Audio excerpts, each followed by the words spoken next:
ഗലാത്യർ അധ്യായം 3. ഹാ, ബുദ്ധികെട്ട ഗലാത്യരെ, ക്രിസ്തു യേശുവിനെ ക്രൂശിക്കപ്പെട്ടവനായി നിങ്ങളുടെ കണ്ണിൻ മുമ്പിൽ വരച്ചു കാട്ടിയിരിക്കെ നിങ്ങളെ ആഭിചാരത്താൽ വശീകരിച്ചത് ആര്? ഇതൊന്നു മാത്രം നിങ്ങളിൽ നിന്ന് ഗ്രഹിക്കുവാൻ ഞാൻ ആഗ്രഹിക്കുന്നു.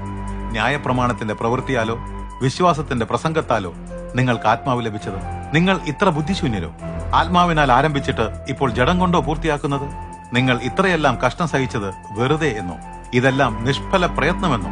എങ്കിൽ ദൈവം തന്റെ ആത്മാവിനെ നിങ്ങൾക്ക് നൽകുന്നതും നിങ്ങളുടെ ഇടയിൽ അത്ഭുതങ്ങൾ പ്രവർത്തിക്കുന്നതും ന്യായപ്രമാണത്തിന്റെ പ്രവൃത്തിയാലോ അതോ വിശ്വാസത്തിന്റെ പ്രസംഗം കേട്ടതുകൊണ്ടോ?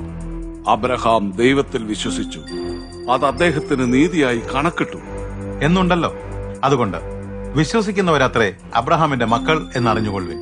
ദൈവം വിജാതീയരെ വിശ്വാസത്താൽ നീതീകരിക്കുന്നുവെന്ന് തിരുവെഴുത്ത് മുൻകണ്ടിട്ട് നിന്നിൽ സകല ജനതകളും അനുഗ്രഹിക്കപ്പെടും എന്നുള്ള സുവിശേഷം അബ്രഹാമിനെ മുൻകൂട്ടി അറിയിച്ചു.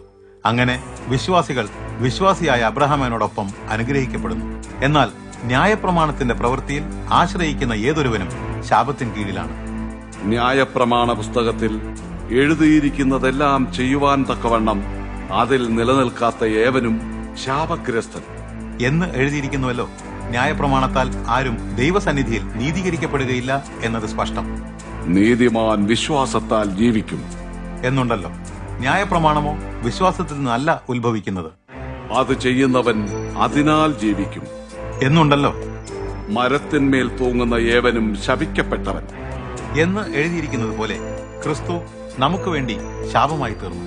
ന്യായപ്രമാണത്തിന്റെ ശാപത്തിൽ നിന്ന് നമ്മെ വീണ്ടെടുത്തു. അബ്രഹാമിന്റെ അനുഗ്രഹം ക്രിസ്തു യേശുവിൽ വിജാതീയർക്ക് ലഭിക്കേണ്ടതിന് നാം ആത്മാവെന്ന വാഗ്ദാനം വിശ്വാസത്താൽ പ്രാപിക്കുവാൻ തന്നെ. സഹോദരരെ, മനുഷ്യരുടെ ഇടയിൽ നടപ്പുള്ള ഒരു ദൃഷ്ടാന്തം ഞാൻ പറയാം. ഒരു മനുഷ്യൻ ചെയ്യുന്ന ഉടമ്പടി പോലും ഉറപ്പാക്കി കഴിഞ്ഞാൽ പിന്നെ അതിനെ അസാധ്യമാക്കുവാനോ അതിനോട് എന്തെങ്കിലും കൂട്ടിച്ചേർക്കുവാനോ ആർക്കും സാധ്യമല്ല. അബ്രഹാമിനും അദ്ദേഹത്തിന്റെ സന്തതിക്കുമാണ് വാഗ്ദാനം ലഭിച്ചത്. സന്തതികൾക്ക് എന്ന് പലരെ കുറിച്ചല്ല, സന്തതിക്ക് എന്ന് ഒരുവനെ കുറിച്ചാണ് തിരുവെഴുത്ത് പറയുന്നത്. അത് ക്രിസ്തു തന്നെ. ഞാൻ പറയുന്നതിന്റെ താല്പര്യം ഇതാണ്: 430 വർഷത്തിന് ശേഷമുണ്ടായ ന്യായപ്രമാണം ദൈവത്താൽ മുമ്പുകൂട്ടി ഉറപ്പിച്ച ഉടമ്പടിയെ അസാധുവാക്കുന്നില്ല. അങ്ങനെ ന്യായപ്രമാണം വാഗ്ദാനത്തെ ദുർബലമാക്കുന്നില്ല.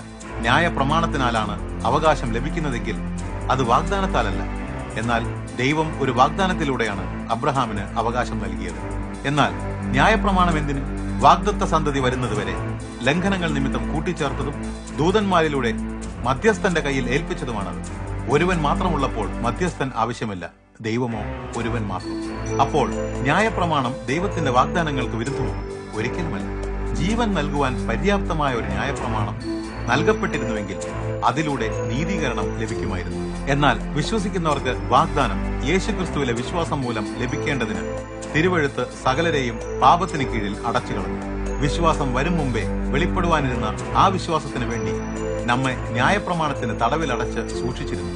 വിശ്വാസത്താൽ നാം നീതീകരിക്കപ്പെടേണ്ടതിന് ന്യായപ്രമാണം നമ്മെ ക്രിസ്തുവിലേക്ക് നയിക്കുന്ന ശിശുപാലകനായി തീർന്നു. വിശ്വാസം വന്ന ശേഷമോ നാം ഇനി ശിശുപാലകന്റെ കീഴിലല്ല. ക്രിസ്തു യേശുവിലെ വിശ്വാസത്താൽ നിങ്ങൾ എല്ലാവരും ദൈവമക്കളാണ്.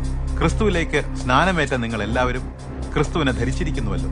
അതിൽ യഹൂദനോ ഗ്രീക്കുകാരനോ എന്നില്ല, അടിമയോ സ്വതന്ത്രനോ എന്നില്ല, പുരുഷനോ സ്ത്രീയോ എന്നുമില്ല. നിങ്ങൾ എല്ലാവരും ക്രിസ്തു യേശുവിൽ ഒന്നത്രേ. ക്രിസ്തുവിനുള്ളവരെങ്കിലോ നിങ്ങൾ അബ്രഹാമിന്റെ സന്തതിയും വാഗ്ദാന പ്രകാരം അവകാശികളുമാകുന്നു.